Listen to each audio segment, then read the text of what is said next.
these patterns, everything in the world comes directly from the One, from the mind of God. And then to be able to actually discern the different qualities and functions of things in the manifest world, including things like the different spiritual beings that everyone is connected to all the time, and to become conscious of those and how they affect us, there would be teachings hidden within geometric glyphs.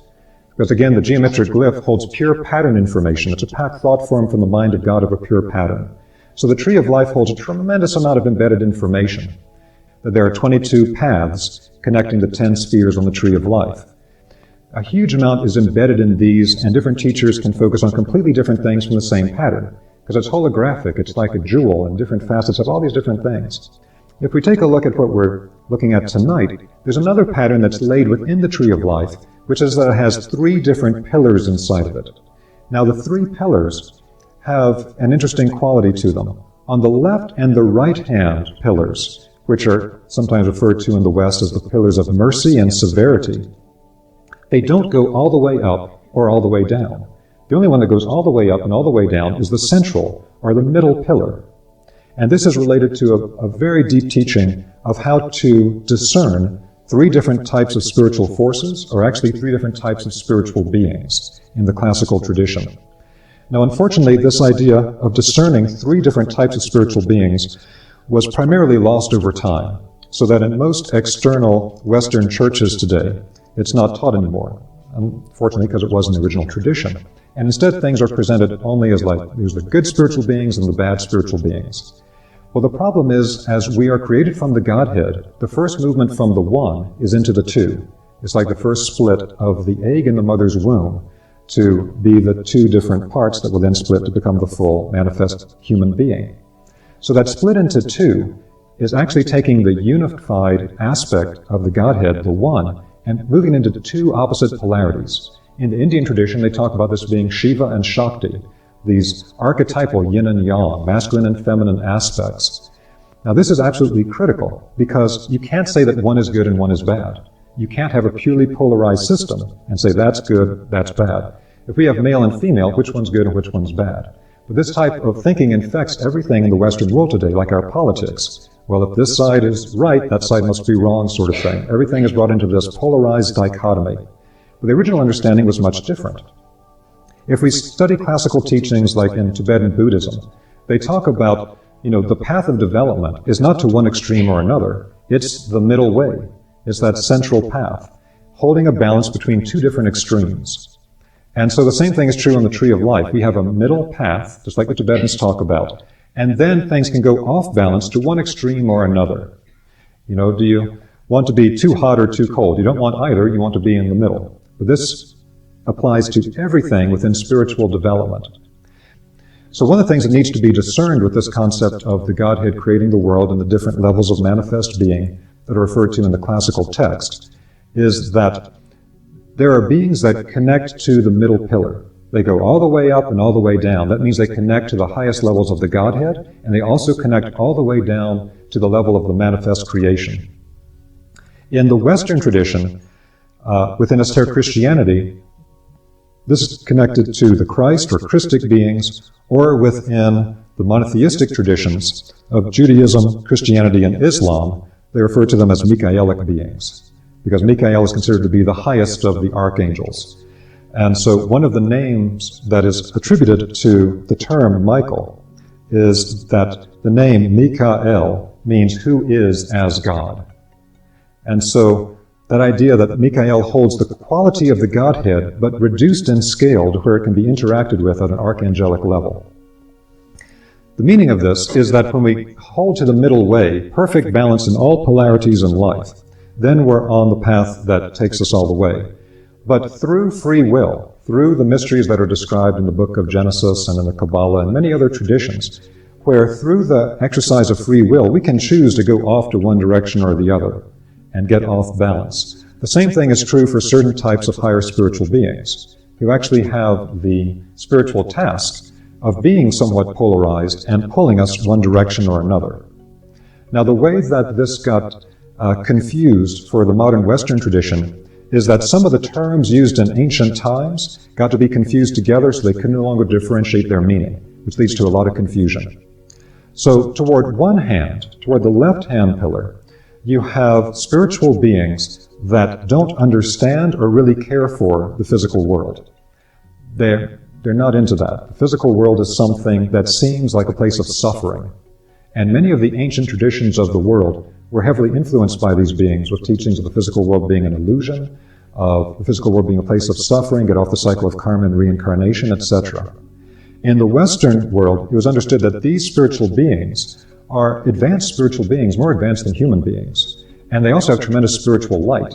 When one encounters them, one does not encounter a being of darkness. One encounters a being of tremendous light. And so the name given to the leader of this particular spiritual group was Lucifer, and these are Luciferic beings. Now, in most traditions today, this is completely confused because the term Lucifer is completely mixed up with the term Ha-Satan, or Satan, which is a dark being. And so all differentiation is lost.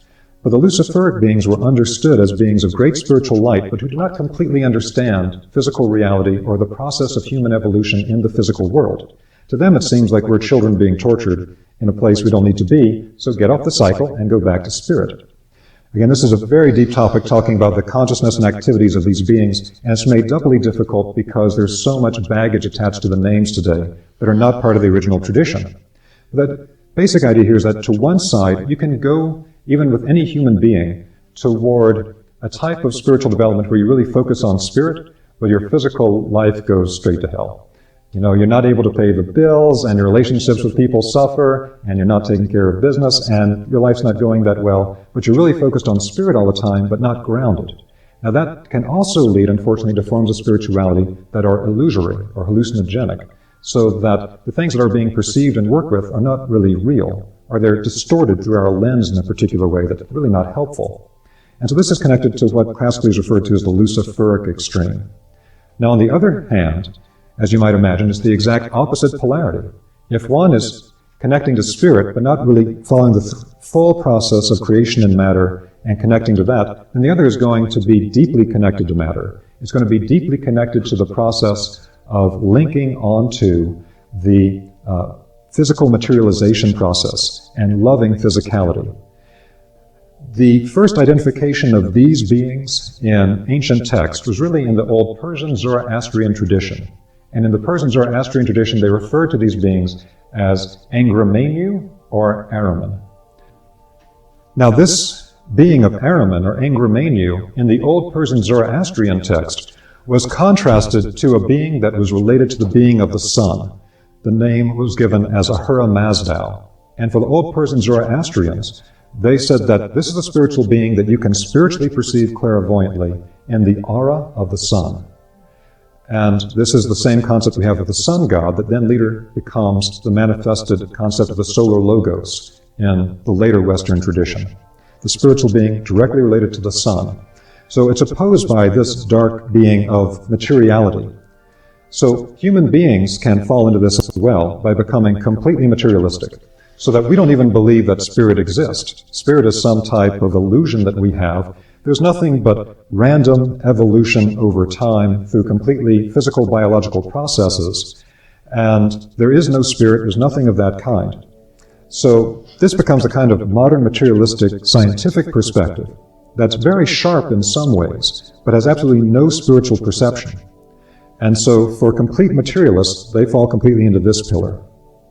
And so we can see that type of dichotomy that's being created here and holding the balance between it, between spirituality and life in the world.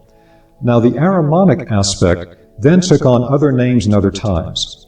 The Gnostics referred to the being of Ahriman, or the beings of the same quality referred to as Ahrimanic beings, as the Demiurge. So you read all these Gnostic texts about the Demiurge, the dark lord of this earth that created the physical world. Has many different manifestations in the Gnostic text, and you can find variants on that in other traditions as well, like in South America. Then in Egypt, this polarity was referred to as Set, and Set was shown contrasted with Horus, and actually there would be an empowerment of the pharaoh by both Horus and Set when the pharaoh would take the throne. That term Set, when the Hebrew people left Egypt, led by Moses, who had been initiated in the Egyptian temples, that term Set became Ha-Satan, and so Set became Satan. Now, Ha-Satan is a Hebrew term meaning the adversary, and so it means that this is a being that has an adversarial relationship to the human being. And so that's where we then got the concept in the West of Satan. Again, this is a dark type of being, very different from the Luciferic beings as beings of light. Now, this idea of holding the balance between these two types of beings is something that plays out in everyday life. And it's a constant dynamic process for every human being. If we were to strip away the veil, we would see that these invisible Luciferic and Ahrimanic beings are influencing our consciousness at all times to go to one direction or the other, just as the beneficial beings are also connecting with us. And in the ancient temple science, it was understood that our connection to these beings was purely through resonance. When we think in a particular manner, when we feel in a particular manner, all of our thoughts, all of our feelings, all of our internal states have an energetic quality to them, and they will resonate like an antenna with qualities of the exact same type in the other worlds. So if we have a very negative materialistic thought, that will resonate us with the more Ahrimanic beings. If we get a type of emotional striving to have only ecstatic process in our life and is completely spiritual without ever having to do the dishes or wash the car, then that will connect us more to the Luciferic types of beings. And then, of course, things that are more of a grounded nature to the central pillar. Now, one illustration I'd like to give of this, of how this same teaching appears in multiple places, is that in the teachings of esoteric Christianity, they have a really remarkable depiction of it. And that is, if you look at any pictures of the crucifixion of Christ from medieval times, they show Christ crucified between two thieves. So there's actually 3 crosses, and Christ is in the center. And the 3 crosses are actually 3 pillars. And there's 3 different beings on 3 pillars, with the Christ on the center. And that's again a direct depiction of 3 different types of spiritual beings that one interacts with. There are 3 different aspects of initiation or becoming an initiate. In one of these, what is actually being illuminated begins with the thinking process, with actually knowing about non-physical realities, knowing about the greater spiritual realities that we come from, and the spiritual depths of oneself. This is linked to the spiritual centers inside the head. And this is also linked to the illumination of the thinking process, so that with this process we actually know consciously the structure of the spiritual worlds, how we interact with them, how they influence us on a daily basis. In this path of illumination, we find that everything is a thought form from the mind of God, and all those thought forms have a pattern to them. And the current term that we use for understanding those patterns is sacred geometry. So sacred geometry is a universal science for understanding the patterns of creation at every level, whether it's how the different spirituals are constructed, or different ranks of spiritual beings and their consciousness, or the different subtle bodies of a human being, whatever it claims, it pattern to it. And so no matter what tradition you study with, they will work with sacred geometry. Because the sacred geometry at the highest level is a pure, packed thought form from the mind of God that shows you the pure pattern of everything that's manifested from it. Now the next level is that of the clairvoyant. And from one perspective, we could say this is linked to the illumination of the heart and the feeling life. The Rosicrucians talk about a process within an initiation in which at a certain point, when the heart becomes open and unarmored, and we cultivate this feeling of unconditional love, there is an ignition of a kind of spiritual spark within the heart. And what happens then is that they describe it as an etheric rose light arises from the heart and moves up to what's commonly called the third eye center. And with that rose etheric stream, it enters into the centers in the head, that area that is technically at the third ventricle of the brain and was known as the cave of Brahma in the Indian teachings. This is a particular area that's open in the head that has a space between the pineal and pituitary glands. And as this space becomes illuminated, it leads to direct spiritual vision. This is then a clairvoyant. The clairvoyant can actually perceive non-physical realities. But depending upon the individual, they may not consciously understand the structures or discern the different things that they are actually seeing. And again, they might be different from some of the other stages that we'll talk about in a moment. So the third aspect here is that there's also the cultivation of action or of the will. And this is linked to the belly, or what in Japan they call the hara, or in Chinese alchemy they call the lower dantian, the lower will centers here. And through the action or willing form of illumination, one is able to take action esoterically. You're able to actually use non-physical realities to change things on the physical plane. Now, at the most extreme form of this, we have things like actual physical alchemy and the transmutation of one physical substance to another. But this is usually attained after going through multiple steps of being able to transform something that is less dense. And that is normally etheric energy fields. So the actual vibrational transformation of energy fields, energy healing, things of that kind, is something that you find very strongly on this path. So the person that can actually transform things using spiritual forces is referred to as the Adept. Now again, this is kind of an ideal type of the different aspects of initiations or initiates. Often people have different parts of this in their own particular configuration and are stronger in one aspect or another. There's the understanding of the evolution of consciousness. In a seed is the complete pattern matrix for everything that seed will ever do once it begins to grow and sprout and blossom and fruit and wither and decay and disappear. All those stages are hidden within the seed. And so all things go through this process. So when we observe the growth of a child, we see all of these stages one after another in a lawful process. The life of every human being, from an infant to old age, is a microcosmic fractal of what we go through over great periods of time in spiritual development. It follows a particular trajectory. We descend originally from spirit to earth, and with human development we went through a particular process that in the Indian tradition is referred to as Kali Yuga. This Kali Yuga spiritual tradition was understood as being the spiritual dark age. Some say that we're still in Kali Yuga and will be for a long time to come. Others say that it's actually already ended. So in this Kali Yuga dark age, we had a particular situation take place. In the early times, human beings were not self-aware. They're always identifying themselves with the tribe, the group. For them to be separated from the group was terrible. It was a punishment because they had a group consciousness. So they weren't self-aware, but what they did have in early times was a lot of clairvoyance. What happens over time is that as we become more self-aware, this leads to what the great teachers in ancient India referred to as the Kali Yuga Dark Age, because literally the clairvoyance is going dark, and we can no longer directly see spirit.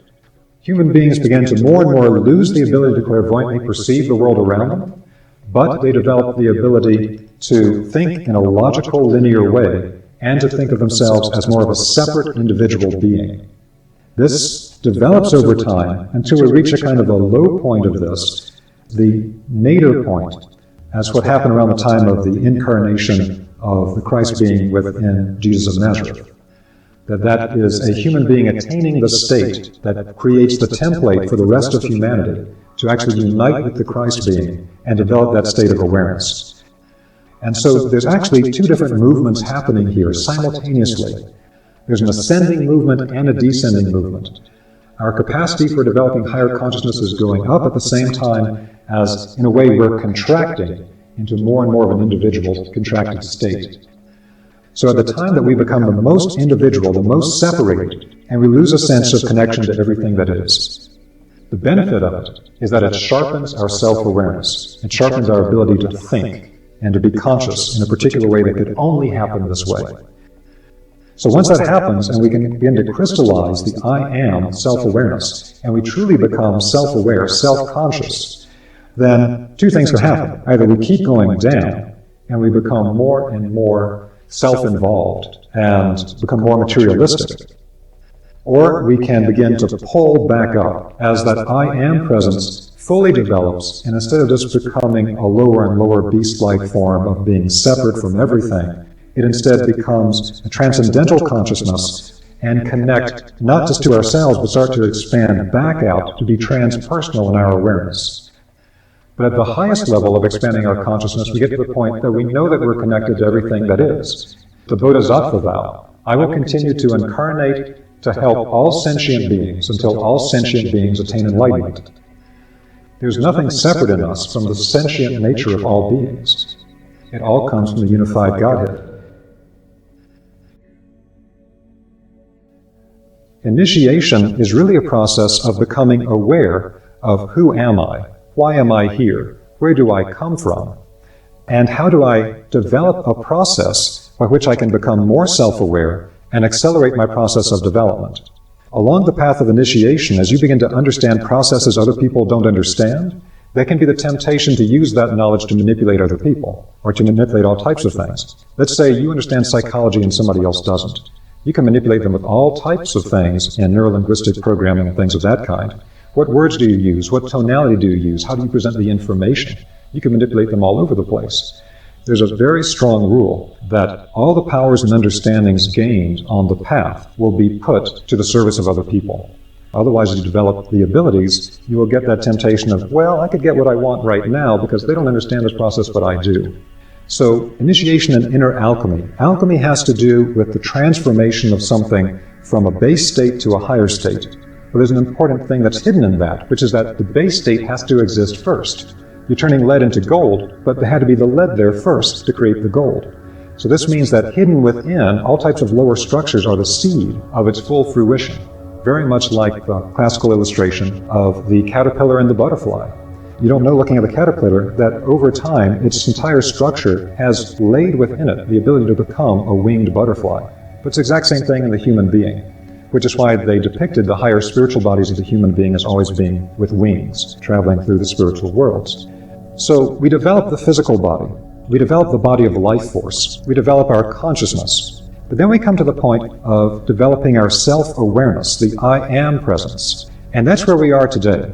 Human beings have developed this, and now we're at this critical point of developing the I am self-awareness, which the Rosicrucians see as being the true message of Christianity. The Rosicrucians see the whole issue of Jesus and Christ being a particular human being, Yeshua ben Joseph, a rabbi who had developed to the point of being able to actually unify himself energetically and in consciousness with the being of the Christ. Now, who is the Christ? It's related to what I referred to before in the Zoroastrian tradition with the Hura Mazdal, the aura of the sun, and the classical tradition of the sun god. Because it was understood in the ancient traditions, this was not something pagan, in the detrimental way we use that term sometimes today in the West, but rather this had to do with the whole way that God manifests in the world. There was a wonderful text written by one of the great early church fathers in Egypt, whose name was Origen. And Origen wrote a book called On First Principles. And in the book On First Principles, he gives a very simple and beautiful description of how can we understand what the Christ being is. The Christ being is nothing other than a being emanated from the Godhead that has all the qualities of the Godhead in a unified form, but reduced in scale to where human beings can directly interact with this being. Because it was understood originally that the Godhead is everything. The Godhead is literally everything everywhere. But you take those qualities and you create a being that has that at the macrocosmic level, and that was understood to be the Christ being. And then the human being was actually the microcosm of that emanated Godhead. The Christ is almost a kind of oversoul of all human beings at the macrocosmic level. We all connect to the Christ being. This impulse came in from lower states of consciousness trying to understand the teachings in Christianity that then somehow made Christianity something that was a separate sect, separate from other sects, which was not the initial concept. The initial concept is that the Christ being is the actual higher consciousness aspect that is a living being at a higher macrocosmic level that every human being is connected to. It's not something for one particular set-aside group of people. The I am is the way and the light. The I am is the resurrection and the life. It's that spark of the divine inside of us that's of the exact same nature as the Christ being. There is no separation between them. They're both emanating from the same ocean of fire. That's the consciousness of God. Now, the inner alchemy of this is that once we have developed that fire, that aspect of ourselves that's of the same nature as the Christ, same nature as the Godhead, can now illuminate with light and transform with the fire the lower bodies. That means that then we can train our I am spiritual self-awareness to actually transform our consciousness to a higher level. And then it can then transform our entire body of life force, the entire etheric body, chi, ki, prana, to a higher level.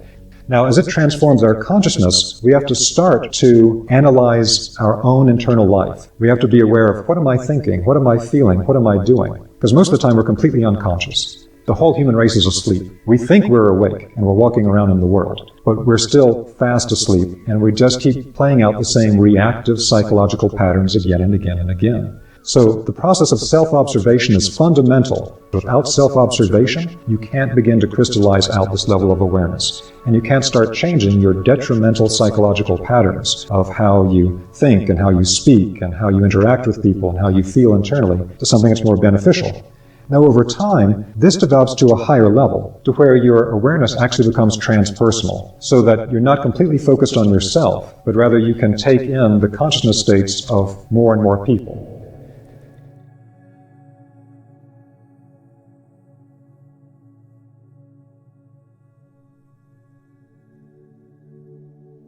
The human being can be nothing other than a microcosm of the macrocosm. The human being has to be constructed out of the manifest levels of the Godhead spread throughout the universe that take on all these different planes that we hear about. For instance, there are different levels of a human being. In the esoteric tradition, we'll talk about a human physical body. That's related to the earth itself.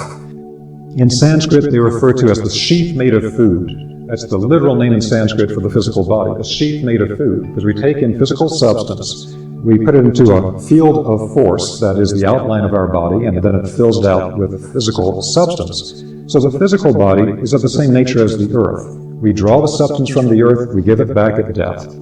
Then we have the level of life energy, that's called chi, ki, prana in the east, or the etheric in the west for life energy.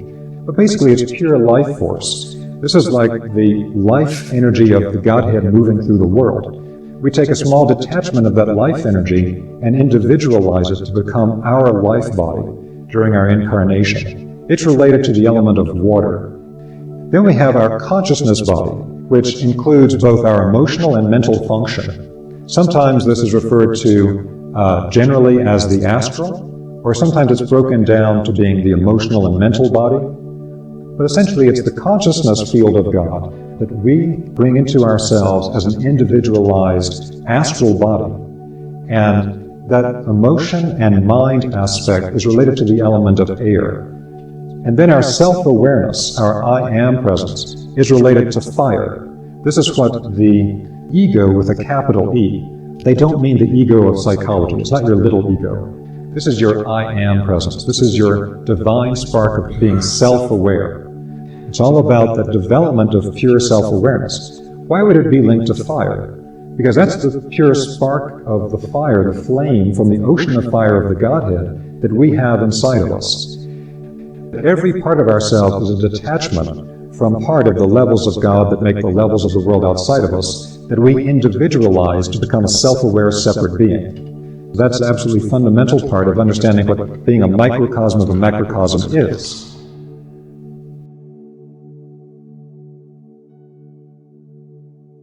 Now, as you're moving through a process of initiation, this process could take on different forms at different stages.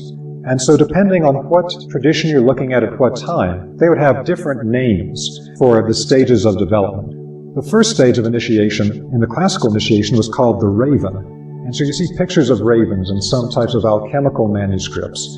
If you study the Old Testament, you'll see that the story of the initiation of Elijah, they say that Elijah was fed by a raven in the wilderness. And so for anyone that was part of the Kabbalistic initiation system, they knew what that meant. They knew that he is at the stage of the raven at that point. Because the raven is a dark bird. It has to do with this dark element of the soul that is going to become illuminated through the process. The next stage is the occultist or the hidden scholar. And at that point, the person begins to actively study the spiritual realities behind the manifest world. At the next stage, they become known as the warrior. And the warrior stage was one in which one actually begins to work in the world for the goals and purposes one learns at these earlier stages. Next stage is that of the lion. A lot of it has to do actually with the transformation of the heart. When our heart is really illuminated and open, that releases the rose stream of light from the etherized blood that moves up to the third eye and then illuminates the cave of Brahma for higher clairvoyance. We can develop forms of clairvoyance without the activity of the heart. That form of clairvoyance can be very penetrating and cold. That's what black magicians develop. If we use the heart, though, we can move that clairvoyance to a much higher level. That's not just looking into people's weaknesses or how we can manipulate them, but actually looking into the soul nature of the person. What is the divine core of that person? Even if the person's acting out in a way that we can't stand them, we can try to look past that to see there's a divine core in this person. You went through some type of suffering to be able to manifest yourself in this non-skillful way in the world. The only way to get past anger and to forgive your enemies is to understand that your enemies suffer too. At this stage, the illumination of the heart really comes into play. 5. At this stage, you would have in classical text where a person is called so-and-so the Greek, so-and-so the Persian, so-and-so the Samaritan. And what's hidden behind that is that at this stage, the person is actually becoming a representative of their people, of their tribe, of their group. They can actually represent what is good in the cultural impulse of that entire group of people. And those are the kind of people you always wanted to lead your group in ancient times. The 6th stage was that of the sun hero. The sun hero you find in many ancient texts described, and this is the point where the person is literally connecting to the forces of the sun. The sun up in the sky is an emanation at a macrocosmic level from the unified Godhead. And so at the level of the sun hero, we are moving our consciousness up to what we would think of as Christ consciousness, transpersonal consciousness, beyond our people, beyond ourselves, beyond our people, to actually taking in the whole of humanity, until finally it moves up to the stage called in the Western terms later, the Father, which is the foundation of all creation. So this is the way it was described classically as the stages one goes through. And we can see that within this is really a way of depicting a transformation of consciousness from one level to the next.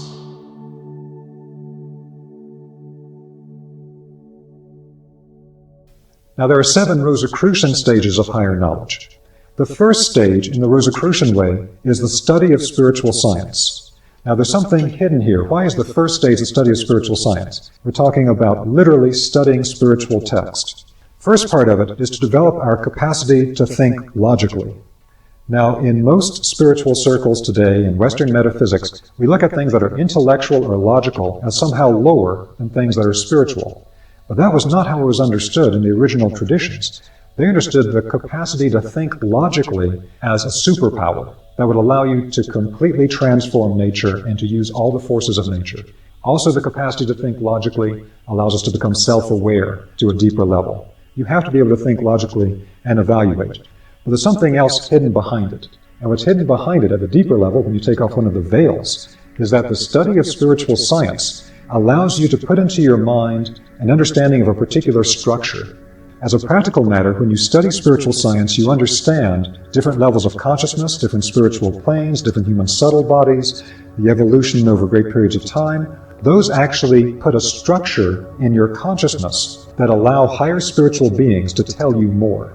Higher spiritual beings can give us information about what we need to do with our lives to help other people, all kinds of great processes, if we have the core concepts to begin with that they can work with. So the study of spiritual science is to actually lay down contextual foundations in our thinking, in our mind, that these spiritual beings can then come in, and when we're meditating or we're relaxed, all of a sudden things start to click internally. We get these downloads that happen in a second. But we can't have it without having the things planted in place first. Second stage is called acquiring imaginative knowledge. At this stage, we begin to develop a clairvoyant perception that's related to the faculty of sight. So we can actually perceive things in the non-physical world in a way that is spiritually similar to in the physical world. If you say somebody is visual or auditory or kinesthetic, so one person primarily processes information through the eyes, they're visual, through the ears, they're auditory, through feeling, they're kinesthetic. The exact same thing is true spiritually. Some people will process the clairvoyance primarily through a type of internal sight, and they see all these images on their mental screen. We can now see non-physical realities in the mind's eye. We can't see with the physical eyes that there's an angelic being in front of us, but in the mind's eye we can begin to perceive that form. The next stage is reading the occult script. This is a type of spiritual hearing. This is what is classically called hearing the tones of the universe. We are able to understand higher realities through tones. So people that are musicians or really like music, rather than seeing a visual image of a being, one would hear a tone coming from the being, and the tone would give you a quality of the being's internal nature. And then what was called living into the spiritual environment. This intuition is the ability to feel and interact with higher spiritual realities through how things feel internally. Because as we go into higher and higher planes, we're going to have some of these levels drop away. And so to give you an example of that, the astral plane is basically a realm of images. You see then with color and light. Higher plane past that, we primarily don't see things, but we hear the tones. At a higher plane closer to the Godhead beyond that, then we primarily can experience it through intuition. And with that, we actually feel the nature of the beings, the planes, etc. that we're connecting to. You have it as an internal knowledge inside of you. It's no longer outside, it's inside. Then the next stage is knowledge of the relations between the macrocosm and the microcosm. Now we understand the way that the higher spiritual world and the physical world fit together. It's a continuum. They're not really separate.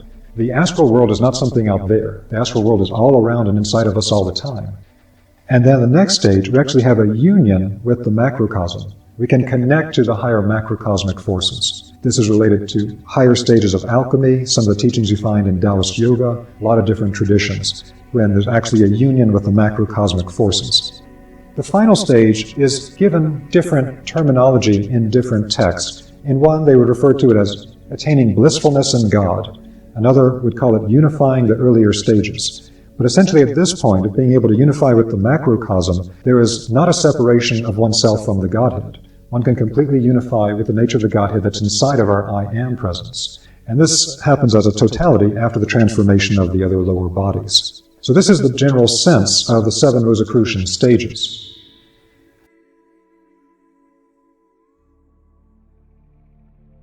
What does one actually do as a system of initiation practices? The core of it has to be the awakened self, which would be connecting to the mind of God.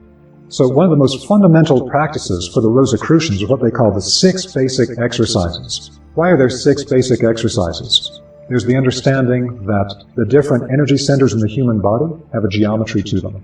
And so the Hindus teach that the heart center is a 12-petal lotus. In other words, there's a 12-fold differentiation of functions inside the heart center. Within those 12 centers of the heart, in our previous stages of evolution, we've already developed 6 of them. The other 6 we need to develop now. So every one of these 6 exercises actually develops one of the petals on the heart chakra and helps bring the heart into full activity. In general terms, the 6 basic exercises, the first 3 parts of them, the thinking, the feeling, and the willing, thought, speech, and action for the Buddhist, head, heart, and hands for the Sufis, upper and middle, lower Dantian for Chinese Taoists, etc. We have these 3 primary centers, thinking, feeling, and willing. We have to begin to self-observe. We have to observe, what am I thinking? What am I feeling? What am I doing? That act in itself will actually begin to use the light of our consciousness to illuminate the thinking process, to illuminate our feeling process and our willing process. What this allows us to do is we can then begin to see how much of what we go through every day internally is completely unconscious. It's just one reactive state after another. You get a particular external trigger, and you have a particular reaction to it. If you did this, you would end up reaching the goal if you did nothing else. If you don't do this, nothing else you do will matter. But when we begin to see how much negative feeling we actually harbor about other people and all the things in the world, it's not a pretty picture. And so it's a matter of really observing and illuminating these different aspects of ourselves and then stabilizing them. If a person does not have stable thinking, feeling, and willing, no higher development is possible. These things are the absolute foundation. Without this, there's no foundation to the building. The building will collapse. Then, of course, we have to start working on soul qualities. So the next thing is to work on positivity. You know, we all know that positivity is important, but you'll actually find that it changes the vibrational quality of the subtle bodies in a way that changes your resonance with other beings. And openness. This is being open to new information, new ways of seeing things. The openness is to be able to see things from multiple perspectives, and the more perspectives you have, the closer you get to its reality. And the last part is simply to harmonize all this together, the harmony of all aspects. Because when you're not used to doing this, you got to focus on one thing at a time. Today I'm focusing on observing my thinking. Today I'm observing my feeling, etc. This is the foundation in the background for doing the deeper work. So that's the 6 basic exercises. Another practice was called the backward review. The backward review is very important to do at the end of every day. What the backward review is is that at the end of your day, as you're about to go to bed, the meditation to do is to intensively from that moment when you're about to go to bed, go backward through your day in reverse order. Now I'm at the moment just before I went to bed. Now I'm at the point where I went to the bathroom. Now I'm at the point where I watched TV. Now I'm at the point that I had dinner. Now I'm at the point that I'm driving home from work, etc. You go back through the day, all the way back to the point when you were last asleep. It might have been a nap. It might have been early that morning. But by going backward through that day until the last time that you woke up, what you're actually doing is you're becoming conscious of the activities of that day. So it's a part of this whole waking up process. By going backward, thinking backwards, we're actually developing a new strength, like we're flexing a muscle within our etheric life body. The etheric life body is our body of memory. When we begin to exercise the capacity to think backwards instead of forwards the way we normally do, we're actually exercising something in the life body of memory that will become a force that can be used for higher initiation and alchemical purposes later on. Next, we have the observation of life forces, of growth and decay. Now, the observation of the life forces does something very significant, very important, and that is that it develops a particular type of clairvoyant faculty inside of us to see how things move through life processes from one stage to another. It also leads us to actually perceive the hidden spirit and spiritual beings working through all the forces of nature. Then, of course, the study of spiritual science we talked about before is fundamental because we have to put down those concepts that allow us to logically understand how things fit together. Now, as we're studying things, we have a particular practice that we do. It's called the dissolving practice. The dissolving practice is an alchemical way to read spiritual texts, so that if you're reading a text from any spiritual tradition, what you're actually reading as words on the page was the attempt of someone to crystallize into written language a direct spiritual experience that they had. That means the words have to be dissolved into a direct inner spiritual experience.